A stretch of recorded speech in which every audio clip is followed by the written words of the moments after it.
bonsoir à tous. Je suis désolé, je ne parle pas suffisamment bien italien pour faire cette conférence dans votre langue. C'est un regret parce que voilà. Je vous remercie de m'accueillir ici. Je suis très impressionné par ce lieu magnifique et les jardins que j'ai pu visiter en bonne compagnie tout à l'heure.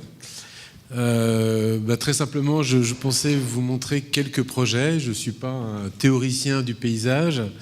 Je suis le directeur d'une agence d'une dizaine de personnes qui s'appelle donc le Studio In Situ, qui a 20 à 25 ans d'existence.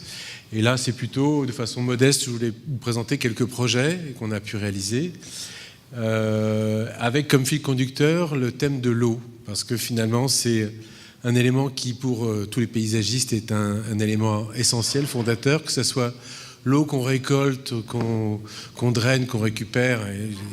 Et vous savez comme moi que vous avez les plus beaux exemples ici en Italie avec la place du Campo de Sienne qui vient récupérer toute l'eau dans un seul point.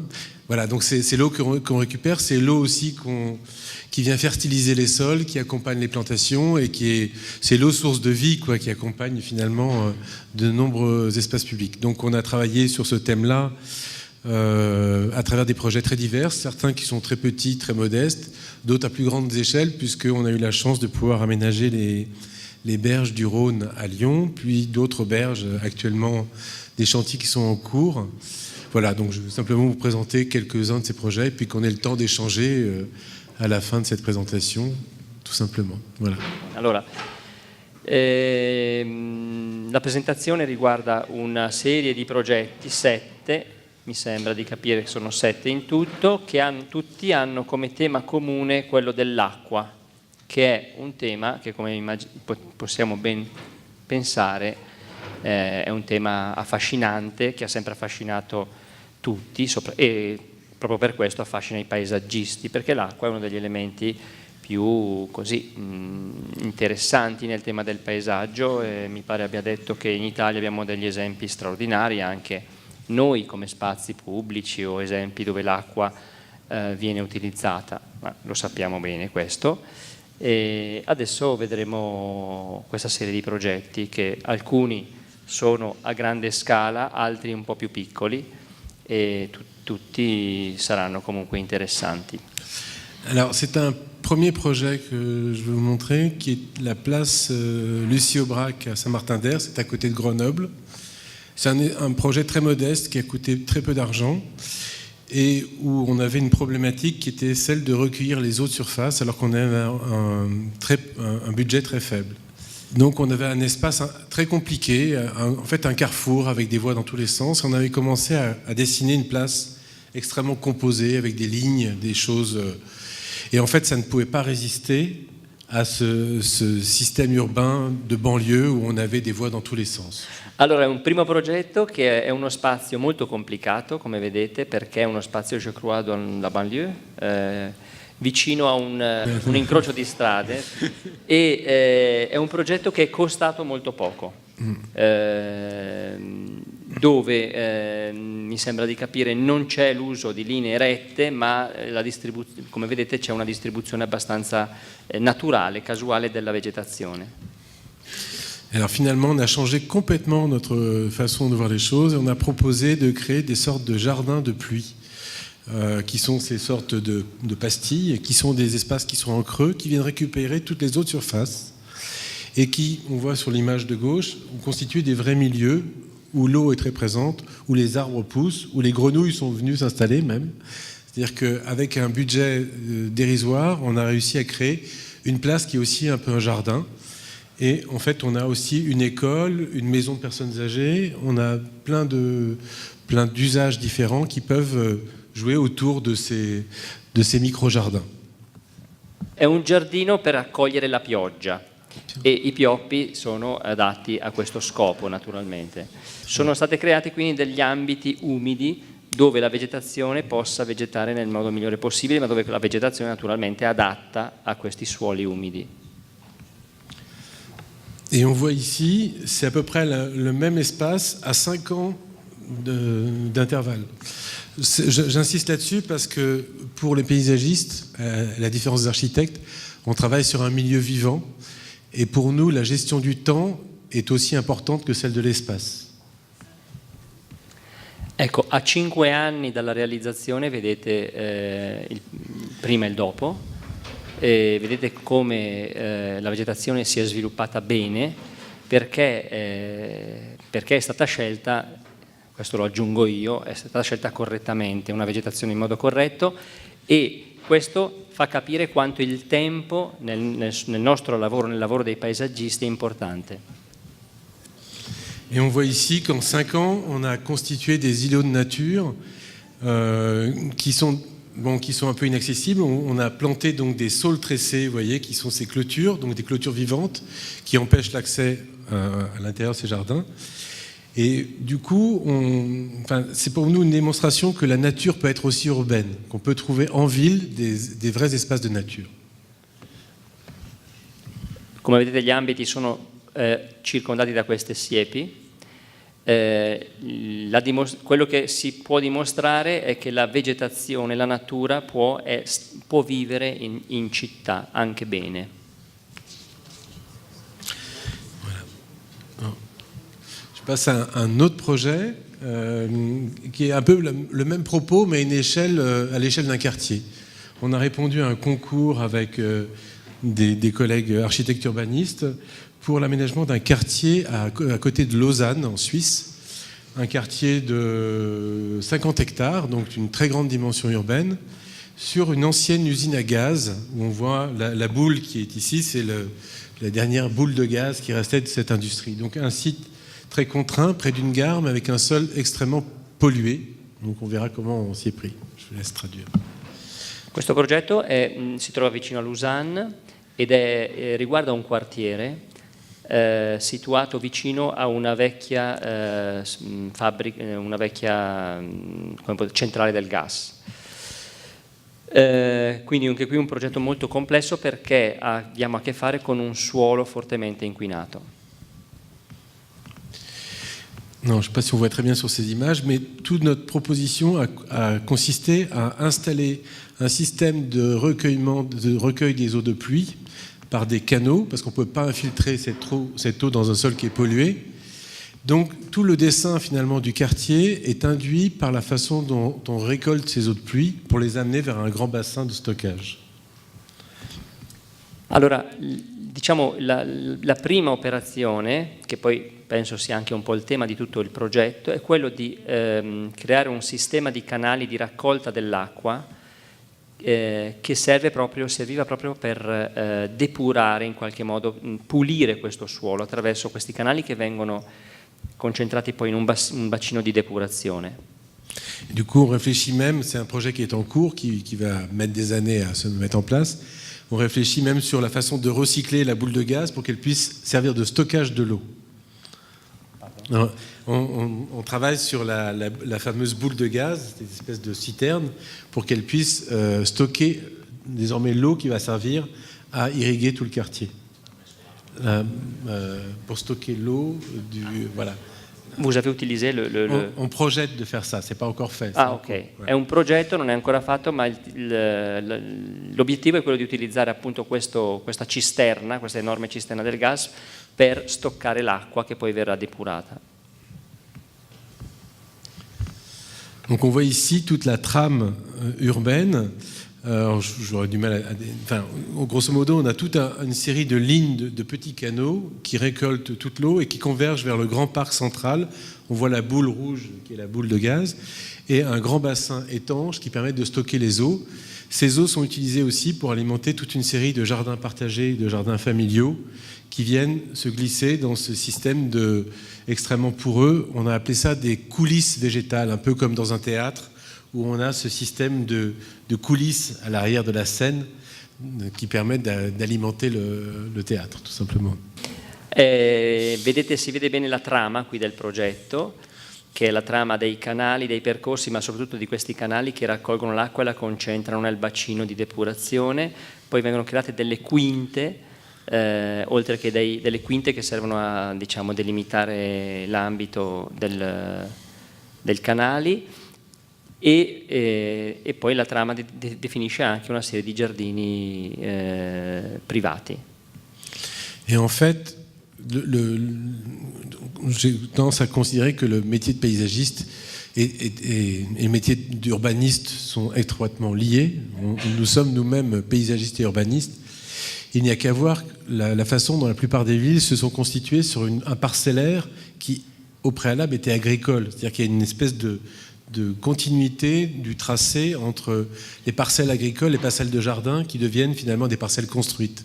Et c'est un peu le même propos qu'on installe ici en étant des sortes de jardiniers de la ville. C'est-à-dire qu'on installe cette trame de paysage et ensuite on va pouvoir construire chacun des îlots après avoir installé cette trame régulière de plantation et de recueil des eaux. Dice giustamente c'è un rapporto stretto tra l'urbanistica, il mestiere dell'urbanista e quello del paesaggista.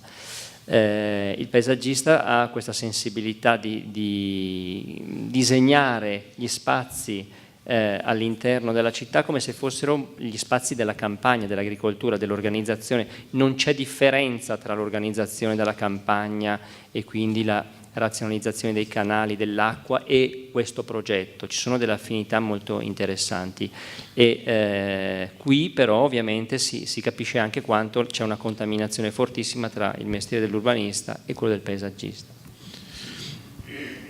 Et d'ailleurs, le premier geste qu'on propose pour que ce quartier qui actuellement est aussi occupé par des anciens abattoirs abandonnés, c'est d'installer un parc qui est au cœur du quartier et qui est le premier geste pour accueillir ensuite les bâtiments. C'est-à-dire que plutôt que de commencer par construire, on commence par s'occuper du vide, lui donner une qualité pour qu'ensuite les bâtiments puissent aient déjà un contexte agréable pour les habitants. Trattandosi di un'area tendenzialmente abbandonata, quello che si è voluto fare è stato una cosa appunto interessante che in Francia credo faccia un po' scuola in questo. Si è voluto realizzare un parco, cioè uno spazio attraente, gradevole, che comincia a far diventare questo luogo un luogo interessante per le costruzioni successive. Et c'est un parc qui est un parc évolutif, c'est-à-dire que plus personne maintenant n'est capable de faire Central Park à New York ou d'autres parcs avec le budget que ça représente. Donc notre proposition, ça consiste à faire des choses extrêmement simples, une grande prairie, un bassin, quelques plantations, et au fil des années, on viendra ajouter des équipements, des aires de jeu, des choses comme ça, mais on travaille avec le temps. C'est-à-dire qu'on n'est pas là pour livrer quelque chose qui est fini, mais pour accompagner dans la durée une transformation de la ville. È un parco che non ha grandi pretese non è Central Park, non è il parco che vuole rappresentare chissà quali, attrezzature, ma è un parco che vuole essere accompagnato nel tempo, cioè vuole mostrare la propria evoluzione e per questo motivo ci vorrà del tempo per vedere questi cambiamenti, che però penso che sia un tempo anche abbastanza controllato. Donc on voit ici la stratégie qui est mise en place avec ces trames de plantation, une organisation extrêmement simple, et puis on va peut-être construire des choses même relativement hautes, des bâtiments assez hauts, parce qu'on a réussi à défendre des espaces publics qui sont aussi généreux et larges. C'est-à-dire qu'on peut avoir de la densité si on propose aussi des espaces publics qui sont généreux. Donc on a des places, il y a un théâtre, il y a ce parc central, il y a des grandes allées dans lesquelles on va pouvoir accueillir des bandes de jardins familiaux. Voilà, c'est tout un dispositif qui s'installe dans la durée. Et on voit en haut à gauche le quartier au début du siècle et ce qui pourra devenir. Alors l'image n'est pas magnifique, hein, mais simplement on montre le contraste qu'il peut y avoir entre la densité des constructions et un grand espace planté central. Allora, a sinistra vedete ovviamente l'immagine di com'era, a destra quella del progetto e in basso vedete questa trama di relazioni verdi e pedonali, ma soprattutto questa trama di spazi anche abbastanza dilatati, perché si voleva proprio dare un respiro a questi luoghi, una sorta di dilatazione dello spazio concentrato della vecchia fabbrica, che qui invece trova finalmente il respiro degli spazi, della naturalità e dei luoghi. ce système de recueillement des eaux de pluie, c'est un peu la même chose que le projet précédent qu'on a montré, à une toute autre échelle. Okay. Diciamo che il sistema appunto di raccolta dell'acqua, interessante questa cosa qui, vedete come l'acqua è sempre il tema, come dire, il filo conduttore.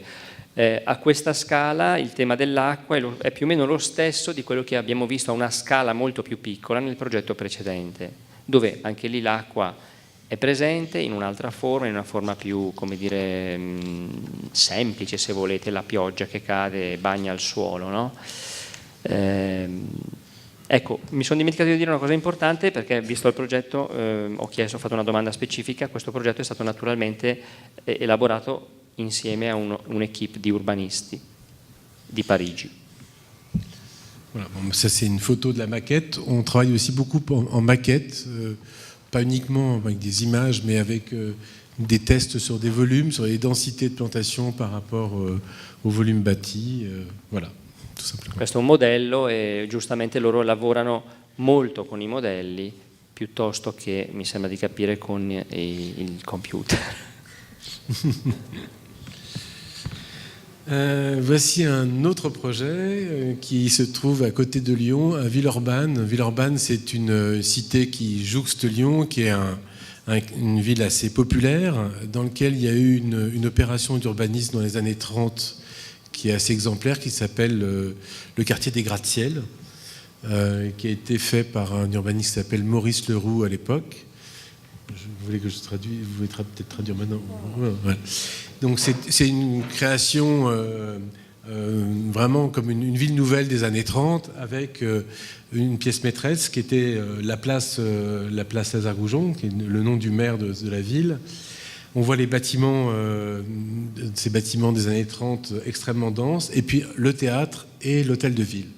Et la question qui nous était posée, c'était de réhabiliter cette place tout en gardant son identité, puisque c'est considéré comme un élément du patrimoine architectural et urbain du XXe siècle. Allora, il tema di questo progetto è il ridisegno, diciamo, la riqualificazione di questa piazza, Place Lazare, Goujon, in questo centro molto vicino a Lione che si chiama Villeurbanne, che è un centro costruito molto popolare, cittadina fortemente abitata, costruita negli anni 30, immagino in un'epoca di forte espansione edilizia della città. E il tema riguarda appunto la riqualificazione di questa piazza, che deve in qualche modo mantenere questa identità, deve in qualche modo dare questa identità alla cittadina.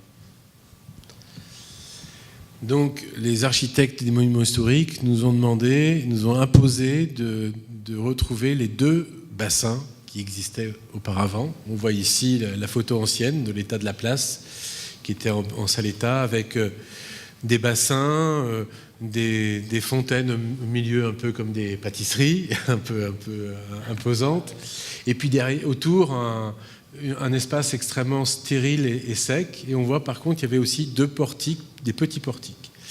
Et par contre, l'aménagement de cette place permettait de supprimer les deux rues qui étaient entre le théâtre, au pied de l'hôtel de ville et au pied du théâtre, pour agrandir tout simplement l'espace. Et on voit ici l'aménagement qui a été réalisé en bas, où on voit, comment dire, qu'on est venu simplement réinterpréter des choses. C'est-à-dire qu'on n'est pas là pour réinventer le monde et faire table rase de tout ce qui existe. Le propos, c'était de retrouver l'esprit du lieu tout en lui donnant un caractère plutôt plus contemporain. Donc on a travaillé les bassins comme des choses, des miroirs d'eau au ras du sol, c'est-à-dire qu'ils sont dans le plan d'eau. On descend dans les allées en contrebas pour pouvoir s'asseoir au ras de l'eau, mais on n'a plus ces margelles extrêmement épaisses.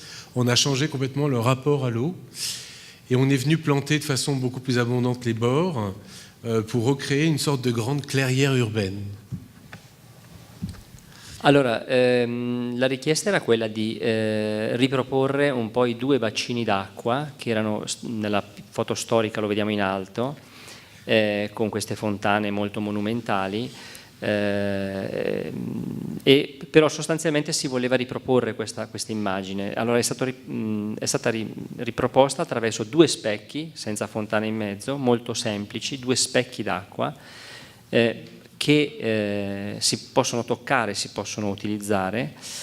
E la cosa importante è anche che sono state abolite poi le 2 strade che tagliavano in 2 la piazza rispetto ai 2 edifici, l'Hôtel de Ville e la mairie, oui, et le théâtre. E il teatro.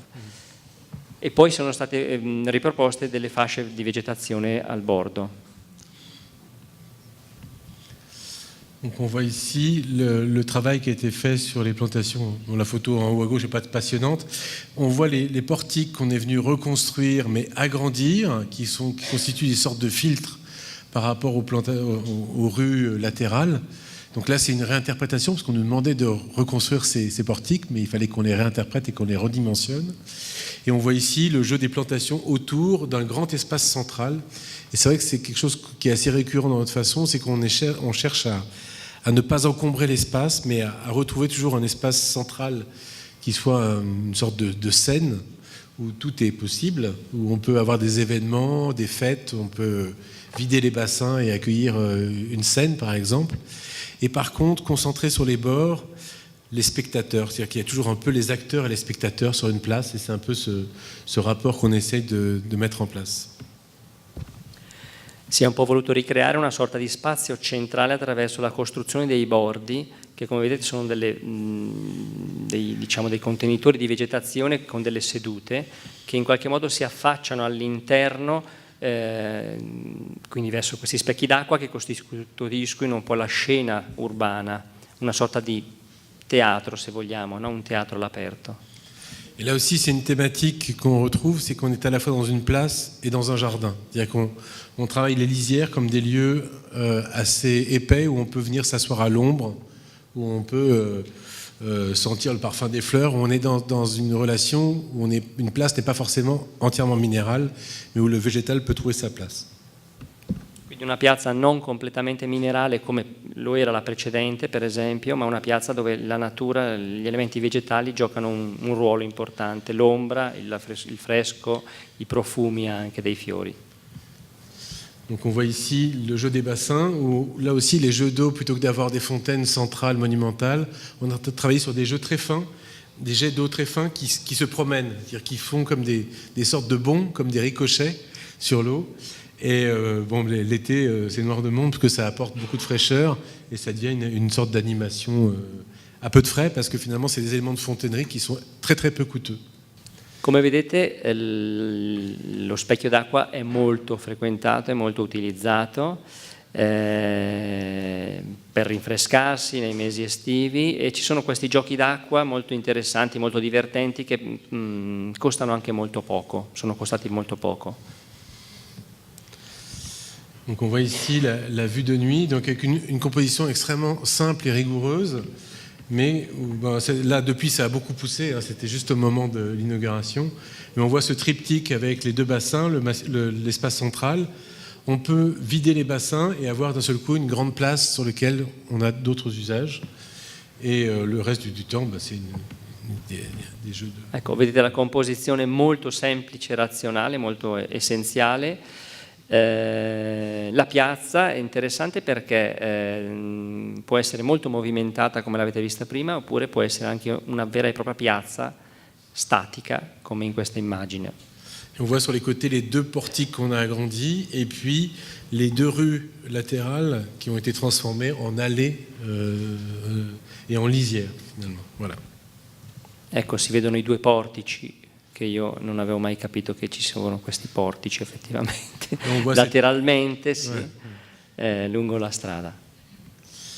On a travaillé aussi avec un artiste qui s'appelle Philippe Favier. On aime beaucoup travailler avec les artistes, non pas comme une œuvre qui viendrait être posée a posteriori, mais qui fait partie intégrante de la place. Et là, on a travaillé ensemble et il a proposé d'avoir une intervention dans le sol même du bassin, avec des incrustations, ce qu'il a appelé potager céleste. Je ne sais pas comment on peut traduire ça. C'est difficile. Et c'est des peintures or et bleu sur des pièces de verre qu'il a cassées, qu'il a disposées dans le fond du bassin et qui donnent des éclats et qui sont un peu le reflet du ciel au cœur du quartier des gratte-ciel. Ecco, un artista ha collaborato al progetto, il s'appelle Philippe Favier. Philippe Favier, che è questo artista con cui loro hanno collaborato, e non è la solita opera d'arte che viene messa dopo la realizzazione, ma è un'opera che è stata realizzata contemporaneamente al progetto.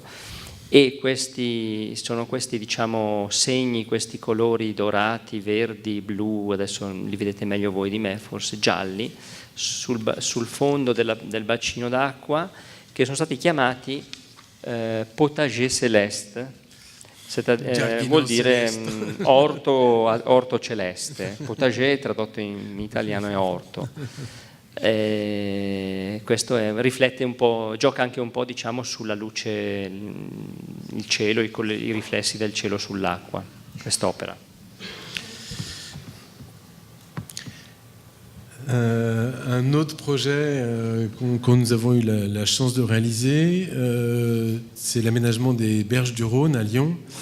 Donc là, c'est un site exceptionnel, c'est-à-dire qu'on a eu la chance de répondre à une sorte de petit concours, enfin de concours, non, un concours assez conséquent, qui portait sur l'aménagement de 5 km de berges en rive gauche du Rhône. Ça représente à peu près 10 hectares d'espace. Il faut savoir que c'était un lieu qui était un ancien port, mais qui était devenu un parking pour près de 2000 voitures. Donc c'était un fleuve de voitures finalement. Allora, questo è un progetto di Lione che si colloca sulle rive del Rodano, le Berges du Rhône, appunto, le sponde del Rodano, in particolar modo la sponda sinistra. 5 chilometri di sponda per 10 ettari di superficie. Questo importante lavoro è il risultato di un concorso che ha restituito uno spazio completamente inutilizzato alla percorribilità, mi pare anche avec les cyclettes, oui, ciclopedonale della riva, che era prima un grande parcheggio.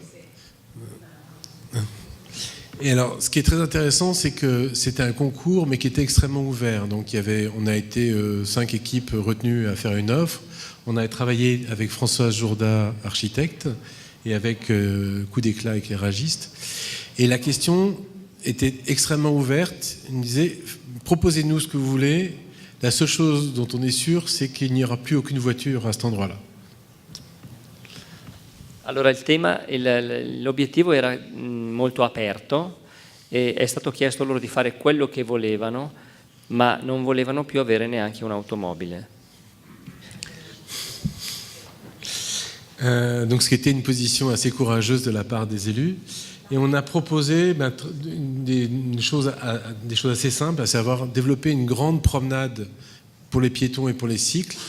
Et en fonction des espaces disponibles, on a des séquences qui sont plus ou moins naturelles et d'autres qui sont beaucoup plus urbaines. L'espace, c'est plutôt un projet qui se voit en coupe, parce qu'en plan, on ne se rend pas bien compte de ce que ça donne. Mais on a des espaces qui varient entre 5 mètres de large et 70 mètres de large. Donc on a essayé de disposer des aires de jeu, une grande prairie, des choses extrêmement simples en fonction de l'espace disponible, tout simplement. Mais avec cette idée que d'un bout à l'autre, on installait une continuité de promenade pour les piétons et pour les cycles. Il faut savoir qu'à l'extrémité nord, il y a le parc de la Tête d'Or, à l'extrémité sud, il y a le parc de Gerland. Donc c'est un lien extrêmement fort entre deux parcs. Et tout le monde était très surpris du nombre de gens qui, d'un seul coup, sont venus investir cet espace. Il y a eu des comptages qui ont été faits récemment. Et c'est à environ 10 000 personnes par jour qui utilisent ce lieu. Voilà. Tous les jours ? En moyenne sur l'année, c'est-à-dire que c'est beaucoup plus en été, mais c'est à peu près de cet ordre-là. Sostanzialmente questa striscia, questa percorribilità diciamo lineare collega 2 grandi parchi di Lione, uno a nord e uno a sud, di cui adesso non ricordo il nome. Parco della Tête d'Or. Parco della Tête d'Or, della Testa d'Oro, e le parc de Gerland, che è au sud. De Gerland, che è a sud, Courageux, che è stato realizzato tra l'altro da Courageux. Uno è un parco storico, uno più moderno. In ogni caso la cosa importante è che questa connessione lungo il fiume collega due grandi parchi e questo lo rende molto utilizzato questo percorso. Addirittura si parlava di 10.000 persone al giorno. Attraversa quindi con mezzi molto semplici, ha cercato di risolvere una sequenza di spazi anche molto diversi tra loro, perché ci sono spazi più naturali e spazi più costruiti. In alcuni punti è molto largo, in alcuni punti è anche molto stretto. On voit ici une vue avant travaux, donc on voit les 2000 voitures stationnées sur les quais et on voit l'aménagement qui a été réalisé. Alors il faut savoir que ça s'est passé en plus dans un temps extrêmement court parce que le concours remonte à 2002 et ça a été inauguré en 2007. Donc ça a été fait grosso modo en 6 ans. Voilà. 6 ans la réalisation. Donc ce qui pour 10 hectares est assez important. D'autant que dans ce temps-là, il a fallu aussi aménager quelques parkings souterrains. Voilà, donc des travaux aussi d'équipement assez importants. Et on voit ici le linéaire. Donc là, on regarde vers le nord, et c'est donc toute la rive du Rhône qui est tout le quartier 19e en fait de Lyon. A sinistra vedete appunto la situazione con le automobili, col parcheggio che c'era lungo il fiume, a destra la realizzazione, che è avvenuta in tempi relativamente brevi, perché dal 2002 al 2006, cioè circa 5 o 6 anni, si sono conclusi i lavori. Per 10 ettari di suolo non è, 10 ettari. 10 ettari di suolo non è cosa da poco. Il problema è stato quello anche di ricollocare ovviamente tutti i parcheggi in altri ambiti della città interrati. Donc on voit une autre vue. Ici, c'est au niveau du centre nautique. Donc c'est une piscine qui existait et on voit au premier plan le pont de l'Aiguillotière qui est l'emplacement du pont historique qui a été détruit pendant la dernière guerre mais qui était pendant très longtemps le seul et unique pont sur le Rhône. Donc c'était un lieu extrêmement important. Donc on y reviendra tout à l'heure. C'est un lieu sur lequel on a travaillé en rive droite sur les systèmes de grands gradins et de terrasses, comme on verra les photos tout à l'heure. L'unique pont pendant plusieurs siècles, il n'y avait qu'un seul pont sur le Rhône. C'est pas celui-là qui a été démoli, mais l'emplacement. Ecco, in questo punto vedete un bacino d'acqua che esisteva e quindi è stato riutilizzato naturalmente, e la sistemazione un po' che vedremo penso dopo vicino al ponte, a questo ponte che è stato ricostruito perché è stato distrutto. Era l'unico ponte che attraversava il Rodano, ma è stato distrutto negli anni della guerra, e questa è una sua ricostruzione. Quindi un ponte molto simbolico. Et il faut savoir qu'auparavant, le Rhône était 2 fois plus large. C'est-à-dire que le pont historique, il est 2 fois plus long sur la droite. Enfin, comment dire, le fleuve était 2 fois plus large. Il a été canalisé. Donc on avait un pont qui allait jusque loin dans la ville. Il ponte era lungo il doppio originariamente, perché in quel punto il fiume era largo il doppio, perché poi è stato canalizzato, quindi come quasi sempre succede nelle città, i fiumi vengono in qualche modo ristretti. Alors, l'autre particularité de ce projet, c'est qu'en fait, lorsqu'on a gagné le concours, le projet c'était juste une esquisse. Et qu'ensuite, il y a eu un travail très important avec la population pour mettre au point ce projet. Donc un travail de concertation extrêmement important. La ville de Lyon avait mis à disposition une péniche dans laquelle on avait des réunions à la fois avec les habitants des différents quartiers et avec les associations de cyclistes, d'handicapés, de rollers, voilà, pour préciser le projet en accord avec eux.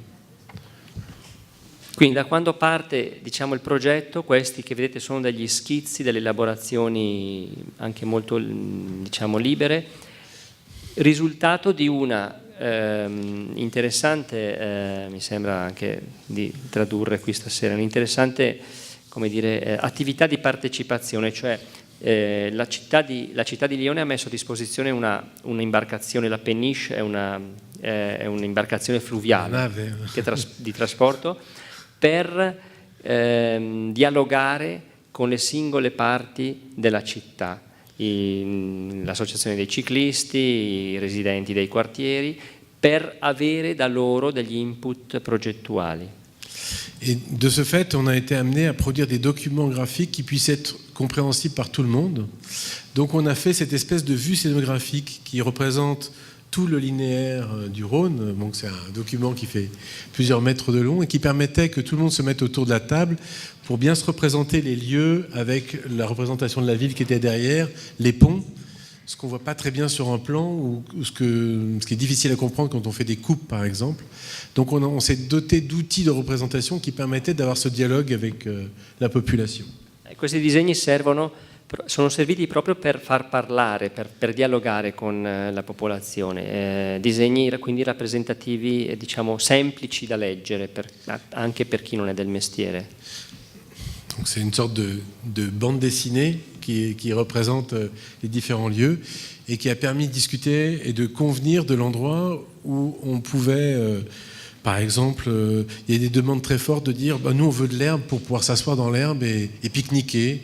D'autres, des adolescents qui voulaient absolument avoir des endroits pour faire du skate à certains endroits. Donc on a vraiment travaillé en collaboration étroite avec les habitants pour convenir des lieux qui étaient le plus adaptés pour cela. Quindi sembrano le bande dessinée sono i fumetti per noi, no? Volutamente, cioè, quindi la rappresentazione è voluta proprio perché è più comunicativa. E in questo modo tutti i ragazzini che volevano non so, la pista per lo skate o chi voleva l'area per il picnic, l'erba o non l'erba, l'area pavimentata, in questo modo loro hanno potuto recepire in modo chiaro dalla popolazione tutte queste, diciamo, richieste. Donc on voit ici avant-après.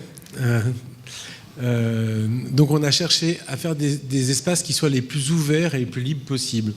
Il faut savoir qu'il y a une contrainte qui est extrêmement forte. Vous voyez le mur qui est à droite, la digue, c'est le niveau des crues du Rhône. Et c'est des crues qui sont extrêmement violentes. Le Rhône est un torrent alpin. Il faut savoir qu'en l'espace de 5 heures, l'eau peut monter jusqu'au niveau du haut du mur. Donc c'est une contrainte très très forte qui imposait de faire des choses extrêmement simples. Pas d'arbustes, pas de choses qui puissent résister à des inondations extrêmement violentes. Et du coup, ça nous a conduit aussi à faire des lieux extrêmement ouverts.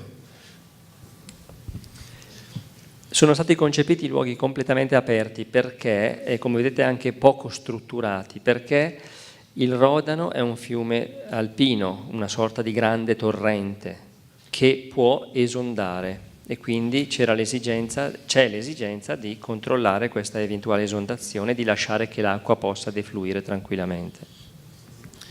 Et du coup, pour nous, ça a été une vraie chance parce qu'on se bat en France avec des normes terribles où on ne peut pas faire une aire de jeu sans clôture, on ne peut pas faire de choses comme ça. Et là, pour une fois, interdit de mettre des clôtures. Donc ça nous a permis de faire des choses vraiment open space. È stata una fortuna, dice questa, perché finalmente hanno potuto evitare le recinzioni, cioè di chiudere i giardini, di chiudere gli spazi, cosa che spesso viene chiesta non solo in Italia, vedo, ma anche in Francia. Allora lui giustamente dice è stata una fortuna questa in fondo, di poter avere lo spazio completamente aperto. Donc on voit ici d'autres images. Une autre demande qui était très forte, c'était de retrouver l'eau. Donc on a pu créer une sorte de bassin qui est alimenté par les eaux de pompage d'un parking qui est à côté. Donc c'est de l'eau de la nappe phréatique qui vient alimenter le Rhône, enfin le bassin qui ensuite est comment dire, rendu au Rhône. Donc ça, on voit qu'on a pu créer des séquences très urbaines avec des sols minéraux, du pavé, des choses très, très simples et rustiques. Et puis des endroits où on a pu planter davantage, avoir des surfaces de plantation. Une autre particularité, c'est que dans notre projet, on avait à assurer l'amarrage de tous les bateaux. Je ne sais pas si vous voyez, on voit tous les bateaux, et des bateaux-restaurants notamment, qui ont été installés, et on voit des sortes de grands pieux en acier corten. Ce sont des ducs d'Albe. Je ne sais pas si vous connaissez le mot. Duc d'Albe. Duc d'Albe. C'est à Venise, il y en a plein. C'est des pieux qui permettent d'amarrer les bateaux. Voilà. Allora, il progetto ha dovuto prevedere, intanto in alto vedete dei bacini, degli spazi fortemente, diciamo, costruiti, degli spazi completamente pavimentati, dove si sono state create anche delle vasche di raccolta dell'acqua, che in realtà è acqua di pompaggio delle falde, delle autorimesse, quindi del fiume stesso. Non sono acque sporche, sono acque di falda che vengono ripompate per poi ritornare nel fiume sostanzialmente. E sotto vedete invece la necessità di mantenere ancora gli attracchi delle barche fluviali. Il progetto ha dovuto prevedere anche questi attracchi con questi pali che sono molto simili a quelli che usiamo a Venezia per l'attracco delle barche. Donc on voit ici la séquence de ce qu'on appelle les gradins de la Guillotière. C'est ce quartier qui est au contact de l'ancien pont. Et où là, on a une intervention beaucoup plus forte parce qu'il fallait reconstruire les quais. Et plutôt que de faire des murs, on a proposé de faire ce grand amphithéâtre qui est ouvert sur l'autre rive et qui permet d'accueillir aussi des spectacles, des projections en plein air. Donc c'est une espèce de grand amphithéâtre à l'échelle de la ville qui malheureusement est un peu victime de ce succès parce que c'est devenu le rendez-vous des étudiants. Donc c'est vrai qu'il y a le rendez-vous des étudiants. Voilà. Donc il y a beaucoup de monde le soir et dernièrement le maire voulait installer des jets d'eau à minuit pour que tout le monde parte parce qu'il y a trop de monde. Voilà, c'est tout. Allora siamo vicini al vecchio ponte e qui è stato concepito questo sistema di gradonate, come vedete, quindi un sistema molto, molto costruito che doveva essere una sorta di teatro, di scena che guarda sull'altra sponda. È diventato, credo di aver capito, purtroppo il ritrovo degli studenti che sono sempre lì e che devono scappare quando a un certo punto parte l'acqua che spara da sotto e a mezzanotte bagna tutti completamente. Donc on voit ici d'autres séquences. On a aussi travaillé sur des détails, par exemple des méridiennes qui sont adossées sur ce mur oblique. Voilà, c'est des petites choses, mais qui font qu'à chaque fois, on essaie d'ajuster les choses en prenant appui sur ce qui est déjà là.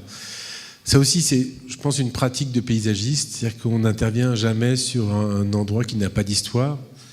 Notre propos, ça a été avant tout de révéler la qualité d'un lieu, c'est-à-dire que on a enlevé l'enrobé, on a trouvé une plage, quoi. C'est un peu ça. Les quais ont été simplement rénovés et on est là.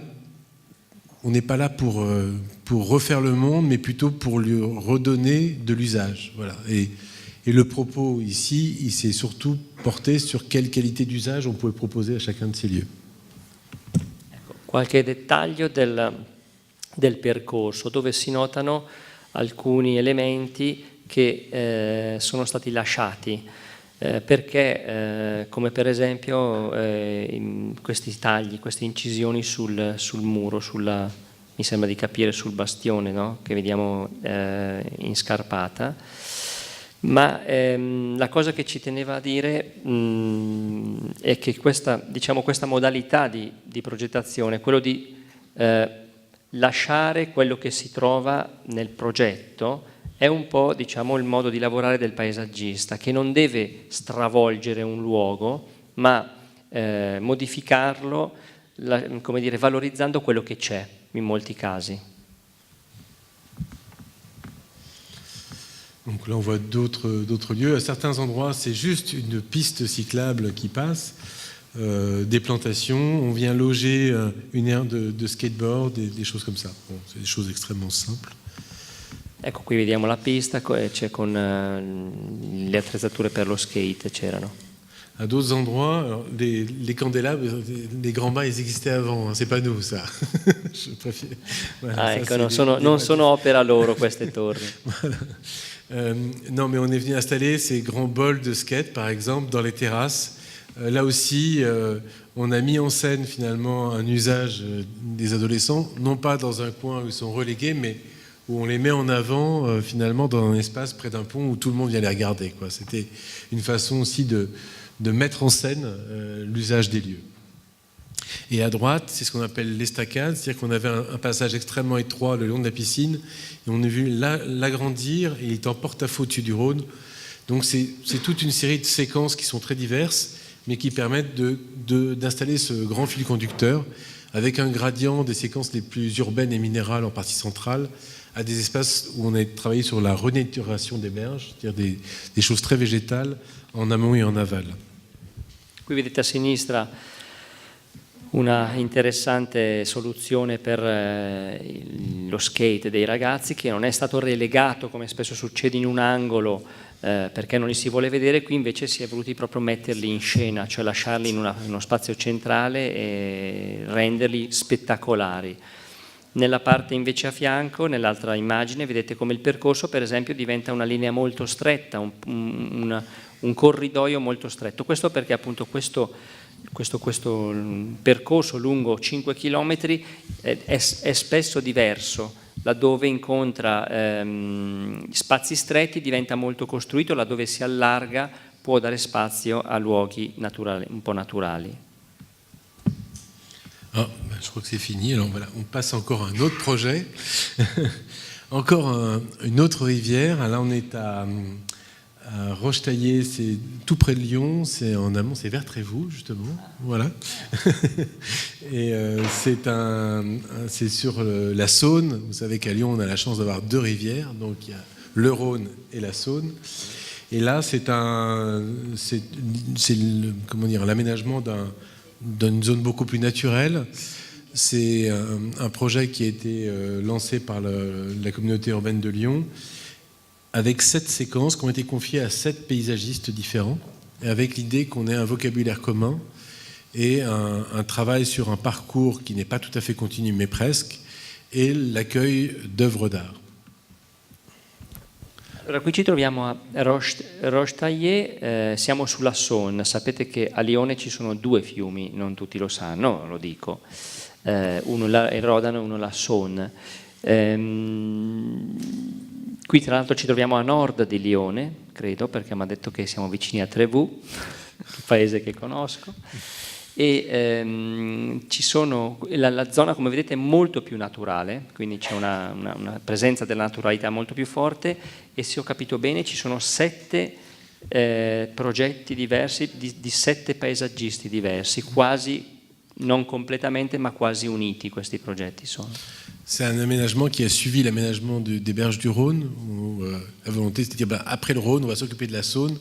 On s'occupe d'une façon un peu différente parce que les quais sont beaucoup plus étroits, mais sur un parcours beaucoup plus long. Voilà, c'est ça aussi le È un progetto che ha seguito il progetto che avete visto prima, che prima però era sul Rodano, in questo caso è sulla Saône, e quindi il tentativo è di fare un po' la stessa cosa, ma qui l'ambito, come vedete, è molto più contenuto.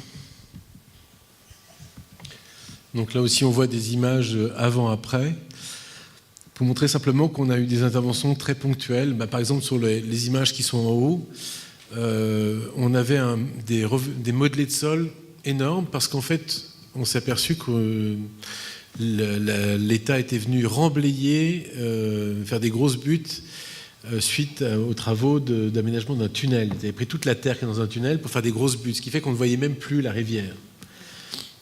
Donc on a repris complètement le profil pour ouvrir et faire une grande prairie ouverte sur laquelle on est venu installer des grandes tables de pique-nique tout simplement. Donc ça c'est pour l'image du haut. Et ailleurs on est venu simplement faire un travail de nettoyage, de tracé extrêmement simple. Et on voit ici l'accueil d'une œuvre d'art qui est cette espèce d'escalier en belvédère sur le fleuve, qui est une œuvre de... Ah ça y est, j'ai oublié le nom des artistes, Lang et Baumann, qui sont des artistes qui font des choses magnifiques et qui ont conçu cet escalier en porte-à-faux qui a l'air de se casser la figure, mais qui en fait est projeté au-dessus de la rivière. Allora, a sinistra ovviamente, l'avete capito, le immagini del prima, a destra le immagini del dopo. Il fiume, quello che si coglie dalle immagini in bianco e nero è che il fiume, almeno nella prima e nell'ultima, non si vedeva, non si vede, perché per esempio nella prima erano stati fatti dei grossi riporti di terreno lungo la sponda fluviale e questo non consentiva proprio neanche la vista. Allora è stato fatto un lavoro molto, molto di pulizia, come diciamo è stato detto prima, il paesaggista toglie anche poco per magari semplicemente, e basta un gesto semplice per fare vedere qualcosa che è interessante, come il fiume in questo caso. Nell'ultima immagine in fondo a destra c'è questa scala che invece è il risultato di un'opera d'arte. L'artista s'appelle Lang et Baumann. Long et Baumann, per la cronaca. Et peut-être aussi, on voit que l'intervention est très modeste. Finalement, on vient souligner quelque chose. Bon, on ne le voit pas bien sur les photos, mais on est venu retrouver aussi un ancien quai qui avait disparu sous les remblais. C'est des choses extrêmement modestes. J'ai souvent tendance à dire que aménager, c'est parfois savoir ménager l'espace. C'est-à-dire juste faire le ménage, vider tout ce qui est en trop, donner à voir les vues, l'horizon, retrouver les vues sur le fleuve, voilà. C'est finalement, plus ça va, moins on essaye d'en faire. Less is more. Less is more, avete capito tutti, siete architetti. La scala o questi gesti servono per farci capire come magari basta pochissimo per sottolineare qualcosa e per fare anche molto, basta poco per fare molto. Piuttosto che stravolgere, basta per esempio inserire un elemento come quella scala per sottolineare un punto e vedere, cambiare completamente per esempio il punto di vista di chi sale sulla scala e avere una percezione completamente diversa dei luoghi. Sur cette grande prairie qui vient remplacer des talus, on est venu juste installer ces grandes méridiennes qui s'appuient sur des ondulations du sol et qui font que tous les gens viennent simplement s'allonger dans l'herbe. Et c'est quoi le luxe aujourd'hui? C'est peut-être pouvoir tout simplement avoir de l'espace dans les villes et pouvoir s'allonger dans l'herbe.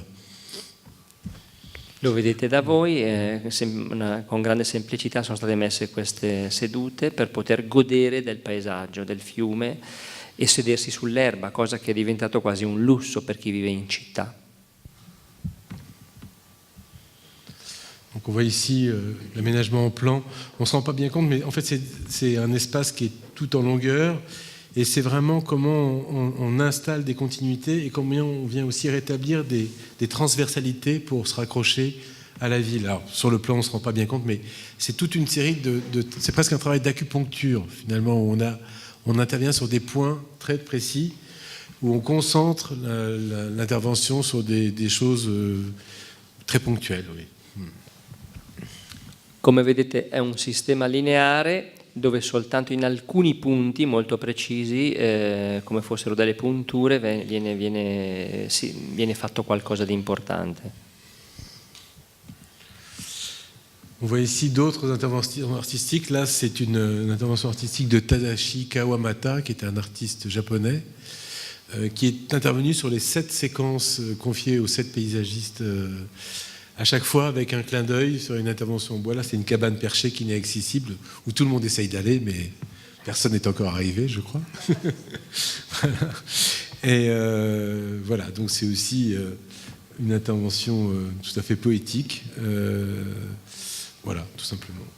Sì, questa è un'installazione di un artista giapponese, di cui non conosco il nome.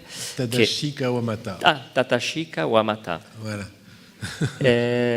Che rappresenta un oggetto un po' misterioso, nel senso che sembra qualcosa che possa essere raggiunto ma non viene mai raggiunto.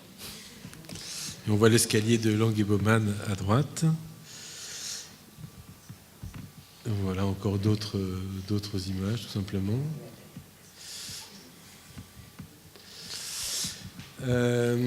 Encore un aménagement sur un fleuve, c'est vrai qu'on aime beaucoup ça. Là on est à Rouen, donc c'est en Normandie, pas très loin de Paris. Et c'est un quai aussi qui vient d'être réaménagé, c'est un travail qui est en cours. Il y a plusieurs phases de travaux, la dernière normalement devait être terminée au mois de juillet prochain. Là, on est sur un espace qui est beaucoup plus court qu'à Lyon, parce que ça fait que 2 km. Par contre, c'est un espace qui est beaucoup plus large. Le patrimoine est très différent, parce que ça a été complètement détruit pendant la guerre. Donc on est sur un ancien port qui était un grand parking. Et là, on a travaillé sur le fait de retrouver aussi une part de nature importante, avec une contrainte, c'est que c'est un lieu qui accueillait aussi une grande fête foraine. Donc il a fallu qu'on aménage l'espace pour que pendant longtemps, cette fête foraine puisse toujours continuer à vivre. Et elle est en train de partir progressivement. Mais là aussi, c'est pour expliquer qu'on intervient dans la durée et qu'un projet n'est pas une chose linéaire, mais qu'entre le début et la fin, il y a plein de choses qui se passent et qu'un projet est forcément évolutif. Compliqué. Allora, ci troviamo a Rouen e in questo caso siamo sempre lungo un fiume, è meno lungo del progetto precedente perché sono solo 2 chilometri, però è molto più largo questo spazio, è molto più largo ed è stato quasi completamente distrutto, se ho capito bene, nella seconda guerra mondiale, per cui non c'era quasi nulla. È uno spazio lungo e che ha una discreta larghezza, però, come vedete, e la parte, diciamo, a destra è più naturale, ci sono degli spazi inerbiti abbastanza ampi, e poi ci sono ambiti molto più mineralizzati, diciamo così, molto più pavimentati, perché questo era lo spazio di un Luna Park, Luisa? È uno spazio che deve essere destinato a una sorta di fête foraine, una sorta di Luna Park, di parco attrezzato per dei giochi, probabilmente, una cosa fortemente strutturata. Et là, voilà, du coup, on est parti aussi sur on a défendu l'idée de faire des espaces extrêmement ouverts. Rouen, c'est aussi la ville des impressionnistes. On voit la cathédrale qui est en face et on voulait simplement retrouver comme ça un grand espace, une grande respiration dans la ville et poser un autre regard sur la Seine. Il faut savoir que c'est une ville qui est très industrielle, où on avait aussi des parkings, des choses extrêmement dures. Et là, on a complètement changé le regard. C'est un endroit qui est aussi extrêmement fréquenté.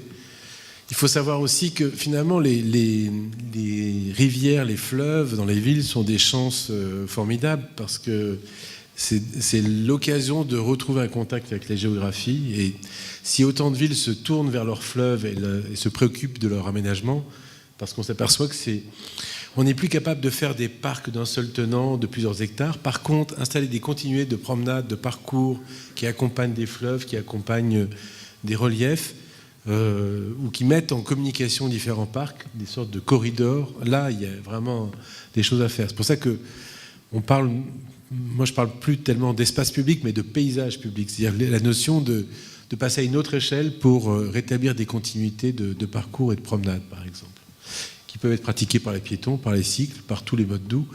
Mais il y a une demande de la population extrêmement forte dans ce sens. È molto interessante quello che è stato detto. Vedete, lo spazio aperto, semplice, essenziale, che guarda la città.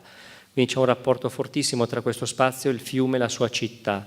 Questi progetti sono l'occasione per riappropriarsi di spazi che negli anni erano stati completamente, diciamo, utilizzati in modo diverso e quindi che in qualche modo non venivano fruiti.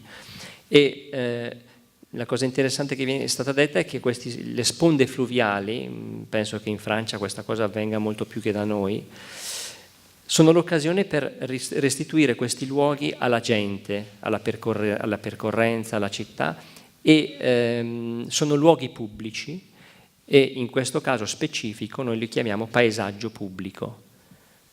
Cioè il paesaggio è una straordinaria occasione per restituire la parte pubblica alla città. Et on s'aperçoit aussi que c'est l'occasion de... la Seine appartient à tout le monde, le fleuve appartient à tout le monde. C'est une façon aussi moi je pense qu'il y a aussi une vertu sociale importante, c'est-à-dire que finalement l'espace public c'est encore un des rares lieux où toutes les générations, où toutes les classes sociales peuvent se côtoyer. Voilà.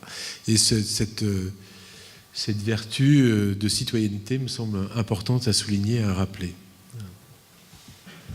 il fiume di tutti, no? È pubblico, e questi spazi ci consentono appunto di ricordarci sempre questa cosa che è importante.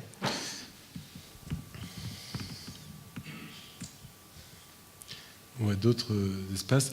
Là aussi, on est venu, on a souligné le tracé d'une ancienne voie ferrée. On n'est pas venu l'effacer, on l'a transformé en chemin. Ces interventions extrêmement modestes, où à chaque fois on se préoccupe aussi des coûts d'entretien, parce que maintenant toutes les villes ont des contraintes financières extrêmement importantes. Donc on est là pour proposer des choses qui soient simples à entretenir, où l'herbe peut pousser entre les pavés, c'est pas un problème. Il y a aussi, mais voilà, on crée des espaces extrêmement ouverts. Sì, vedete come gli interventi sono sempre molto semplici, cioè vengono utilizzati anche elementi poco strutturati, no? Pietre appoggiate sull'erba, una delimitazione molto semplice che separa l'aiuola, questo proprio per lasciare al luogo il suo carattere, la sua identità. Et puis on travaille aussi beaucoup sur des choses extrêmement simples mais importantes. C'est par exemple la qualité de la terre végétale. Et qu'on préfère planter des arbres tout petits. Vous voyez, les arbres qu'on plante ne sont pas grands du tout. Par contre, dans 5 ans, on aura des arbres très importants parce qu'on leur a donné beaucoup de terre végétale. Et on est comme ça dans une posture qui est celle un peu d'un agriculteur, quoi. C'est-à-dire qu'on essaie de miser aussi sur la durée et sur la façon dont toutes ces choses vont pousser. Donc c'est vrai que le regard du paysagiste, il est tendu sur des années plus loin, quoi. Et après, c'est une vraie satisfaction aussi de voir 10 ans après ce qu'un espace peut devenir. Voilà. Ecco, vedete come gli alberi per esempio non sono particolarmente grandi, perché bisogna anche ovviamente avere un'attenzione ai costi. Alberi grandi vuol dire implicano un apporto di terreno vegetale considerevole. Sapete che il trapianto richiede un costo notevole, no? Quando più l'albero è grande più costa anche il trapianto. In questo caso non c'è la preoccupazione di avere un pronto effetto, cioè di avere alberature già grandi, perché si vuole vedere anche l'evoluzione di questo paesaggio che viene avviato, e lo spirito è un po' quello dell'agricoltore. Mi è piaciuta molto questa definizione. Ce qui est intéressant, c'est qu'en France, on commence aussi à nous confier, à nous paysagistes, des préconisations pour l'entretien des espaces. Et ça aussi, pour nous, c'est très important, parce que, à la différence d'un architecte, quand on livre un bâtiment, il est livré, voilà. Quand on livre un parc, c'est un nourrisson. Il faut accompagner, il faut l'entretenir, donc il y a tout un travail qui se passe sur la durée et qui est extrêmement important. Diciamo che a differenza dell'architettura, dell'architetto, senza offesa per gli architetti presenti, è che mentre l'architettura una volta conclusa in qualche modo è finita, naturalmente c'è la manutenzione che dobbiamo fare all'edificio, per il paesaggista, quando il paesaggista deve porsi fin da subito il problema della sua manutenzione, dell'evoluzione di quel luogo. È un tema progettuale. Enfin, un dernier projet, c'est l'aménagement du jardin Rosa Luxembourg à Paris. C'est un projet assez atypique. On a travaillé là aussi avec Françoise Jourda, architecte. C'est une ancienne halle ferroviaire, un grand bâtiment industriel du 19e siècle, qui était le long des voies ferrées de la gare de l'Est et qui devait être démoli. Et puis les associations de riverains se sont insurgées en disant c'est pas possible, c'est un élément du patrimoine architectural, il faut absolument le conserver. Et du coup, la ville de Paris a changé son avis et a lancé un concours pour voir comment est-ce qu'on pouvait réhabiliter cet équipement, ce bâtiment. Et on a donc travaillé avec François Jourda et on a remporté ce concours. Ecco, siamo a Parigi, questa struttura industriale che vedete doveva essere demolita. Il giardino occupa l'ambito a fianco di questa struttura, doveva essere demolita, ma la popolazione locale è insorta, le associazioni, perché hanno voluto che venisse mantenuto questo spazio. Donc en fait, la solution qui a été retenue a consisté à garder la structure de la halle, en fait, qui est le rectangle qui apparaît à gauche. Il y a une partie qui a été reconstruite pour accueillir une auberge de jeunesse, quelques commerces, une bibliothèque, des équipements publics. Et le pari a été fait de créer un jardin en partie couvert sous la halle et en partie ouvert à l'extérieur. C'est le triangle qui est à droite. Donc la partie qui est à gauche, le grand rectangle, est sous la structure de la halle et l'autre est à l'extérieur, le long des voies ferrées. Et l'autre particularité, c'est que François Jourda a développé l'installation de panneaux solaires photovoltaïques sur la halle, ce qui fait que c'est une centrale de production d'énergie. C'est un bâtiment passif qui produit plus d'énergie qu'il n'en consomme. Donc c'est une certaine prouesse et c'est une autre façon d'envisager la ville et le devenir de bâtiments et d'équipements de cette nature. Allora, la struttura che vedete bianca in alto, che è rimasta la struttura sostanzialmente, ma la copertura è completamente in pannelli fotovoltaici che servono a produrre energia di questo edificio, che è un edificio, quindi se ho capito bene, adesso scusate, traduco un po' interpretando, è stato demolito ma è rimasta la struttura di questa cosa, quindi è stato rivisitato. I pannelli fotovoltaici producono più energia di quanto ne consumi, un edificio passivo questo. E vedete il giardino sotto, che è stato poi quindi progettato dallo studio in situ, e le parti grigie invece, scusate, marrone, sono queste strutture ostello, quindi luoghi di accoglienza per giovani, biblioteca, una sorta di spazi pubblici. Adesso probabilmente lo vedremo meglio nel progetto. Et du coup, on a travaillé sur un système qui reprend, c'est une sorte de jardin ferroviaire, où on reprend le tracé des anciennes voies ferrées qu'il y avait sous la halle. C'était une halle qui servait à transformer, pour les marchandises, pour passer des wagons aux camions. C'était une sorte de grand garage, quoi, en fait. Donc on a développé un système de paysage un peu industriel avec ces grandes lignes de plantation qui reprennent le vocabulaire des rails. Et on est venu installer des grands bacs de récupération des eaux de pluie, c'est-à-dire qu'on récupère toutes les eaux qui tombent sur la toiture, qui viennent alimenter ces grands bassins, qui servent eux-mêmes à arroser les plantes, puisqu'on n'a plus la pluie sous la halle, qui vient arroser donc toutes les plantes du jardin. Donc c'est une sorte de cercle vertueux. On a installé aussi des jardins partagés en lisière qui sont irrigués par ces bassins. Intanto la struttura che vedete lineare con queste linee è del giardino, che è un giardino in parte coperto, richiama il tracciato ferroviario, richiama il sistema di questo interscambio treni-autotreni, quindi un sistema complesso, diciamo così, di trasporto. E queste parti di giardino coperte sono diciamo alimentate dall'acqua che viene raccolta dalle coperture e poi raccolta in bacini d'acqua che poi servono per irrigare le piante. Donc là aussi on voit des vues avant-après. C'est vrai que là aussi c'est pour montrer que quand on travaille en paysagiste, on travaille toujours sur quelque chose qui existe et notre travail c'est la transformation, c'est la mutation. Donc comment est-ce qu'on envisage la mutation? Donc on voit ici en bas la halle dans son état initial, donc quelque chose d'extrêmement fermé. Là, et la façon dont elle a été réouverte, là c'est juste à la livraison du chantier. Depuis, ça a beaucoup poussé.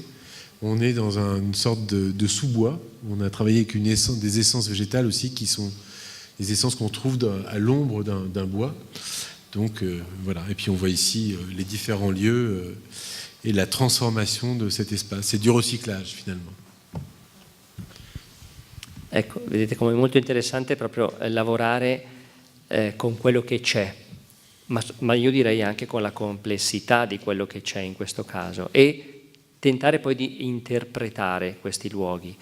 L'immagine in basso vi mostra come il giardino che comincia a essere concepito è un giardino che potrebbe essere un po' un giardino di sottobosco, cioè perché è ombreggiato, perché è coperto, e questo è un po' il tema che hanno voluto sviluppare.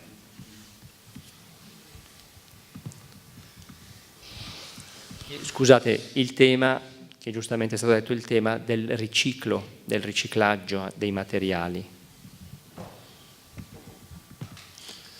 Donc on voit ici la transformation des lieux avec des premiers plans de plantation qui vont dans le prolongement de la structure de la halle. Et puis on voit aussi ces bassins qui sont des véritables milieux, c'est-à-dire qu'on est venu planter plein de végétation aquatique, et c'est des choses qui sont qui nécessitent pas d'entretien. C'est un milieu dans lequel il y a il y a des canards maintenant qui viennent s'installer. Enfin voilà, donc ça veut dire que la nature reprend ses droits, et là aussi on est dans un principe de nature urbaine. Ça n'est pas un contresens, la nature n'est pas anti-urbaine, elle peut trouver sa place tout simplement. Se ho capito bene, il tentativo è quello di ricreare degli ambienti naturali che non necessitano di manutenzione, sostanzialmente, che vivono da soli, e questo introduce il tema appunto di natura urbana, che mi sembra sia molto ricorrente in questi progetti.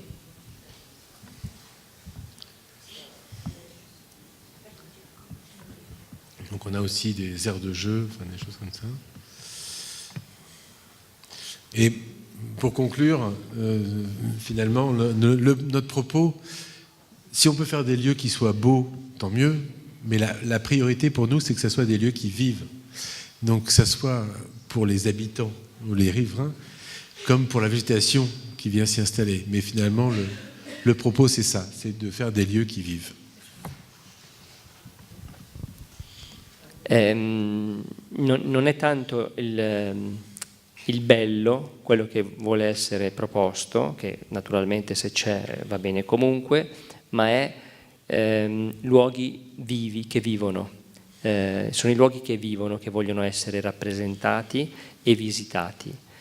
Questa è un po' la filosofia, diciamo, di fondo di questi progetti.